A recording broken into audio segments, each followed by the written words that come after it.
Hey bestie, approche, approche. Mouah! Welcome back to my YouTube channel. Bienvenue sur Entre Jay et toi, le podcast où on avance ensemble un mercredi à la fois.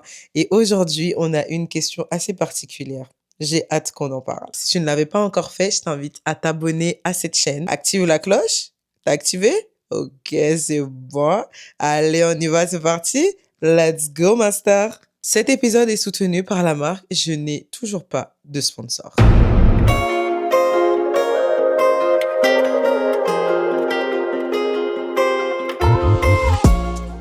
Il m'a été posé cette question. Comment on fait pour gérer les pulsions charnelles? C'est dur ces derniers jours, je veux me calmer. Saint-Esprit, t'es prêt? Allez, on y va. Mes chers compatriotes, j'ai une nouvelle pour vous à vous annoncer. Les pulsions charnelles, on ne les gère pas. L'année dernière, il m'est arrivé une chose. C'est que j'ai succombé à une pulsion charnelle. Je pensais la gérer. Je pensais la maîtriser. Mais elle m'a maîtrisée. Oui. Là, dans ce cas-ci, quand on dit la chair est faible, mais l'esprit est bien disposé, ma chair était plus forte que mon esprit. Je ne vais pas vous mentir. C'est ma chair qui était bien disposée. Mon esprit était faible. Est-ce que je vais vous mentir? Ça ne sert à rien de vous mentir. Pourquoi? On est vrai ici ou... Mais tout ça pour dire quoi? Tout ça pour dire une chose. C'est que les pulsions charnelles, on ne les gère pas. Encore une fois, je vais beaucoup répéter cette phrase parce que je veux qu'elle rentre dans ta tête. On ne gère pas les pulsions charnelles. L'été dernier, moi, je pensais la gérer. Et du coup, moi, je fais ma vie normale. Et puis, catapau! Je suis tombée. Je suis succombée. Je suis haïtienne. Quand je dis ça, il y a un chant qui montait dans mon cœur. Et si parfois j'ai succombé, si dans les mains je suis tombé, son nom puissant m'a relevé. Voici le nom de Jésus. Et de me chanter, Jésus, béni soit ton nom. Oui, mon pied a glissé, j'ai succombé, je suis tombée. Je me rappellerai toute ma vie de ce jour-là. Quand effectivement mon pied a glissé, j'ai directement demandé pardon au Saint-Esprit. J'ai dit, Saint-Esprit, je suis désolée. J'ai dit, je suis désolée. Je voulais pas faire ça, je suis désolée. Il s'est même pas passé une seconde. Saint-Esprit m'a dit, d'accord, lève-toi, continue de travailler. Et je me rappelle qu'à l'époque, je travaillais justement sur la reprise du podcast. J'étais à la recherche de sponsors, donc je faisais mon media kit. J'allais analyser les données sur Insta et tout. Je faisais des trucs, je faisais des stats et tout ça. Je faisais des beaux documents, des rapports et tout pour mes futurs sponsors. Donc, j'étais vraiment en train de bosser comme une ouf, en fait. Et j'étais en train de sélectionner des marques et tout avec qui travailler. Bon, jusqu'à maintenant, il n'y en a aucune qui a voulu travailler avec moi, mais j'ai gardé la foi. J'ai gardé la foi. Et donc, j'étais vraiment en train de taffer. Et Saint-Esprit m'a dit, OK, c'est OK, tu es tombé, tu as demandé pardon, je te pardonne, maintenant lève-toi et va travailler. Quoi? J'ai dit, Saint-Esprit, quoi? Moi, quoi? Encore une fois, moi, j'ai grandi dans une famille, dans une communauté haïtienne. Donc, on nous a appris que quand tu as péché, en fait, il y a plein de trucs que tu dois faire pour être pas pour être pardonné, mais en tout cas pour te relever, tu vois, genre tu te relèves pas juste comme ça. À quel moment tu pêches et genre c'est bon, c'est fini, tu dois... Wesh, non, ça marche pas comme ça. J'ai dit non, Saint-Esprit, attends. Non, je dois jeûner, je dois faire ça, je dois faire ça. Et c'est là que Saint-Esprit m'a dit quoi? Il m'a dit, tu ne peux rien faire, absolument rien faire pour obtenir le pardon, pour obtenir la grâce de Dieu. Rien de ce que tu vas mettre en place ne sera assez pour obtenir le pardon de Dieu. Il dit, hé, donc je me lève juste comme ça. Je me lève juste comme ça, quoi. Il m'a dit oui. J'ai dit, ah, mais qu'est-ce que c'est? Il m'a dit, c'est la grâce de Dieu. J'ai dit, oh, comment ça? Et puis quand il m'a ramené dans Romains 8, où Paul, il commence le chapitre en disant, il n'y a donc plus de condamnation pour ceux qui sont en Jésus-Christ. Oh, comment ça? Et puis là, je continue à lire encore. À un moment donné, je lis quoi? Je lis, qui accusera les élus de Dieu? Oh, c'est Dieu lui-même. Dieu lui-même. qui les justifie? C'est qui la personne qui va oser venir devant Dieu et t'accuser? C'est Dieu lui-même qui t'est... Genre, c'est Dieu ton avocat. Tu vois, non? C'est Dieu ton avocat. Donc, lève-toi, continue de travailler. Tu vas demander pardon, on reçoit le pardon, continue de travailler. Dis, OK, j'ai quand même tenu à lire et à m'enseigner, à m'instruire sur la grâce, le pardon de Dieu et tout, et tout, et tout, et tout. Qu'on revienne à la question, comment on fait pour gérer les pulsions? On ne les gère pas. Tu ne me crois pas, hein? OK. Genèse. Ouvre Genèse. Je ne te dirai pas le chapitre, je ne te dirai pas la référence. Ouvre le Genèse, là, le livre de la Genèse, et lis le livre de la Genèse jusqu'à ce que tu tombes sur l'histoire de Joseph et de Potiphar. Alors, ce qui est bon, il y avait dans les temps d'avant un jeune homme qu'on appelait Joseph. Il arrive chez Potiphar. Je ne vais pas te dire comment il arrive chez Potiphar parce que je veux que tu ailles ouvrir ta Bible pour découvrir comment il arrive chez Potiphar. Et je veux même que tu ouvres ta Bible pour comprendre, pour savoir c'est qui Potiphar. OK? Il arrive chez Potiphar et Potiphar a une femme. Et la femme de Potiphar regarde Joseph. Il dit, mignon garçon. T'es un joli pain. Tu veux pas coucher avec moi? La femme de Potiphar l'a invité à coucher avec lui. Elle, avec elle. Joseph, il dit quoi? Astaghfirullah. Joseph, il dit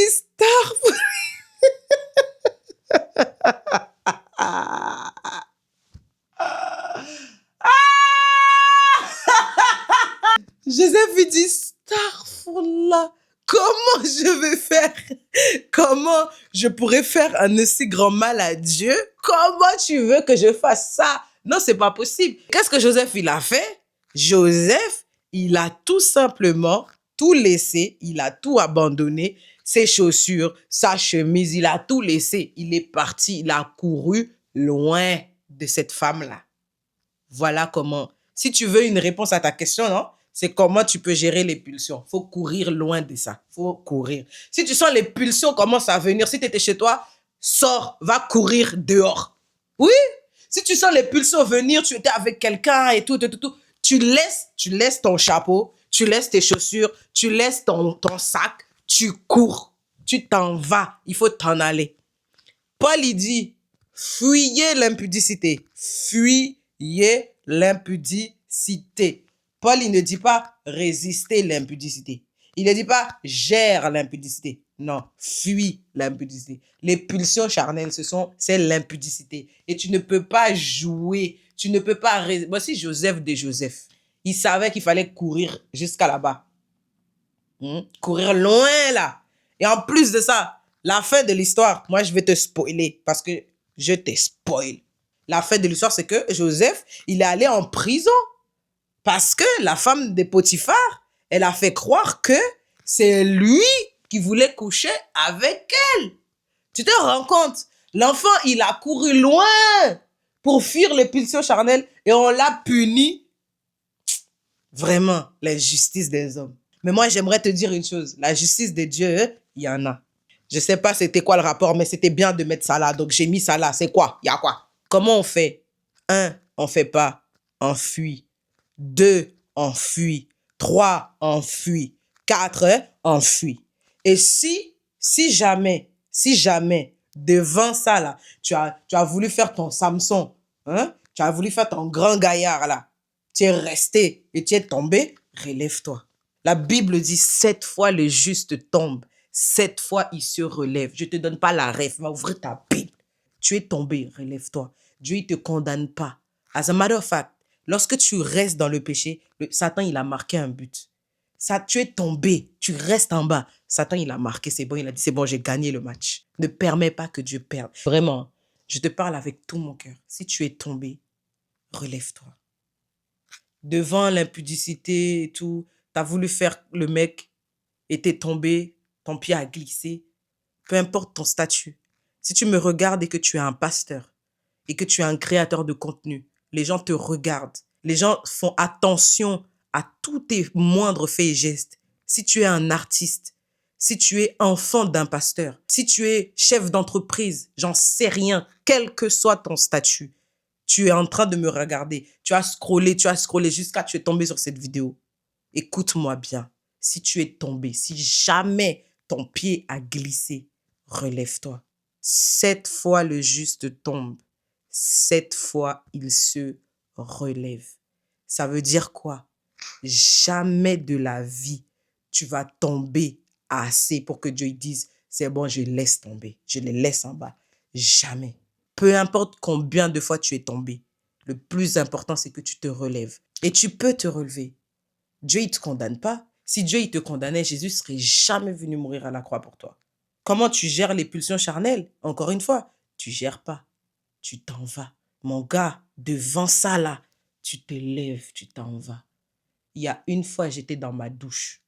J'étais encore chez mes parents. Et il y a une pulsion charnelle qui est venue. Baisse le son. Fais-moi confiance, baisse le son de ton téléphone. Quand la pulsion charnelle est venue, il y a eu la voix dans ma tête qui m'a dit, fais ça. J'ai fait, hey! Retire-toi de moi, Satan! J'ai dit, le sang de Jésus, bouh! Oui, j'ai dit, are you serious? Are you serious? Not today! Not today! Oui. Et est-ce que la pulsion charnelle, elle est revenue? Elle a eu peur. Moi-même, j'ai eu peur. Mon gars, moi-même, heureusement, il n'y avait personne chez moi ce jour-là. Parce que si mes parents étaient là, mes parents, ils m'auraient mis dans l'asile. La manière dont c'est venu, non. Moi-même, j'ai eu peur. Comment tu veux que ça n'ait pas peur? Non. Et puis, il fallait voir comment j'ai fini la douche. Je ne me suis jamais douché aussi vite de toute ma vie. Je suis parti, j'ai fui. Frère, devant le péché, devant les pulsions, là, tu veux faire le fort. Tu es malade. Tu vas mourir. Tu vas mourir. Tu vas décéder. Tu vas être décapité. Non, devant ça, là, tu t'en vas. Et puis, qu'est-ce que ça va t'apprendre à chaque fois? Ça va t'apprendre la discipline. La discipline. Et puis, toi qui es pasteur, devant les pulsions, toi qui es pasteur, qui est créateur de contenu, encore une fois, tous tes statuts là, tous tes titres là, peu importe, tu es devant le péché, tu regardes le péché. Hey, tu es courageux. Paul, il dit, fuyez l'impudicité, pas résiste. S'il avait dit résiste, on aurait pu rester et résister. Non, il a dit fuis. Toi, tu fais quoi devant? Tu regardes comme ça. Malade. Toi, tu sais que ce qui déclenche ça chez toi, c'est quand tu regardes les films. Enlève Netflix, enlève Amazon Prime, enlève tout. Regarde même plus la télé, jette la télé. Si tu sais que c'est les livres là, il y a des livres. Il y a des livres, les filles. Mes sisters, je vous aime. Hein. Surtout mes sisters anglophones. Mes sisters anglophones qui parlent l'anglais, qui savent lire l'anglais. Il y a des livres là. Faut enlever ça de votre bibliothèque. Les livres, oh, de Mafia Boss, oh, my Neighbor. Hey, my neighbor. Tu ouvres le livre, tu lis un chapitre, 2 chapitres, et puis quand tu vois qu'il y a des... Et comment c'est détaillé? Ça aussi, ça active les pulsions. Ça active les pulsions. Moi, ça ne me dérange pas que tu regardes les films, mais regarde le sang. Regarde la guerre. Regarde Mulan. Toi, tu es là, tu regardes les trucs. Hein? Tu regardes quoi? Et My Fault. Tu regardes des trucs comme ça. Toi, tu es malade. On ne gère pas les pulsions charnelles. Et puis aussi, il y a un truc que je veux te dire. Sois dur avec toi. Sois dur avec toi. Paul dit, je traite durement mon corps. Je le tiens assujetti. Ça veut dire, je le tiens discipliné. Je le tiens chita dans la parole. Je le tiens là, comme ça, enchaîné. De peur d'être moi-même rejeté après avoir prêché aux autres. Donc, ça veut dire toi-même, tu as prêché aux autres. Oh non, ne faites pas ça, ne faites pas ça. Toi-même, tu tombes dedans. Hey, t'es un aventurier. Demain matin, Dieu, il revient. Il va te dire, dehors, je t'ai jamais connu. Toi-même, tu seras choqué. Tu peux te calmer. Sors. Mais en plus, il fait froid, là. On est en janvier, il fait froid. Sors. Tu vois, la pulsion, elle vient. Lève-toi. Sors. D'accord? Alléluia. Amen. On finit par la prière. Baisse ta tête, on va prier. D'accord?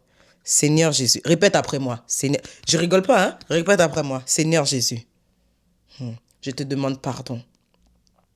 Parce que je sais que je suis tombé encore dans ce péché. Pardon, Seigneur. Je me repens et je compte sur toi pour m'aider à ne plus jamais retomber dans ça. Donne-moi la discipline. de m'en aller, de fuir lorsque ces pulsions vont réapparaître. Fortifie mon homme intérieur, fortifie ma femme intérieure, afin que, dès que ça sera manifesté, que je puisse fuir comme Joseph. Merci Seigneur, car tu ne me condamnes pas. Merci Seigneur, car tu ne me juges pas. Tu me pardonnes, tu m'as pardonné.